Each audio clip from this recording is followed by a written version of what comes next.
Eu gostei bastante do álbum, ele não me surpreendeu, porque eu acho que a Hillary entregou tudo que eu esperava nesse álbum. O que eu mais aprecio nesse álbum é como ela está naturalmente madura nesse álbum, né, mature, madura. Ela não tá forçando: "Ah, estou mais madura agora, não quero mais ser uma ex-act". É um álbum bem coeso, ele segue essa coisa do pop mid-tempo, do começo ao fim. Essa vibe toda do álbum me lembra bastante Holiday, da própria Hillary. É a minha música favorita da Hillary.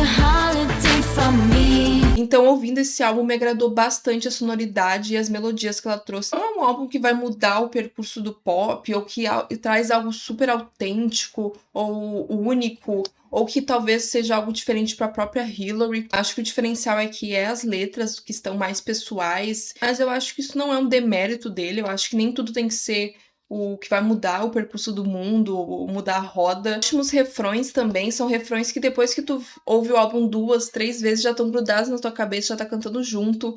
É um álbum muito fácil de se consumir e de se apaixonar por ele. Quanto mais você escuta, você mais vicia nas músicas. Até as músicas que você nem gosta tanto assim de primeira ouvida, que é o que aconteceu comigo, elas crescem depois de tu ouvir mais vezes o álbum. Minha favorita disparada é Roommates, que foi o segundo single. Pra mim, melhor música do álbum disparado, um dos melhores singles do ano pra mim. Gostei muito mais da segunda parte do álbum do que da primeira parte, da música The Optimism pro final. Eu gostei muito mais do que das primeiras 5 músicas.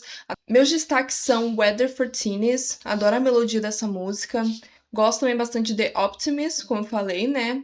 You from the Honeymoon, gosto bastante também, uma vibe mais folk, não sei, senti essa vibe. Holiday Party, assim, uma das minhas favoritas, mega favoritas. Remete a Roommates, tendo uma vibe mais pop, dançantezinha, mas bem legal essa música. Tell Me That Won't Happen, título difícil de falar, uma das minhas favoritas também. E outra que eu gosto bastante também, junto com Holiday Party, é Adult Size Medium. Adorei essa música, adorei a letra, tudo. Não tem nenhuma música que eu achei ruim nesse álbum, mas as músicas que menos se destacaram pra mim, single Mature.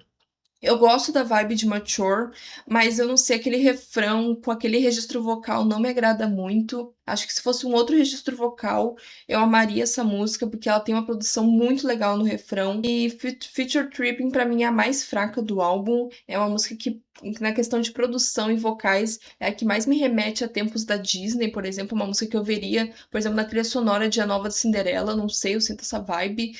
Acho que é a que mais destoa da vibe do álbum. E We Don't Talk, eu acho só que o refrão é bem chatinho, muito repetitivo, mas eu acho os versos de We Don't Talk maravilhosos. Esse foi o review. Myself at the front door. She won't even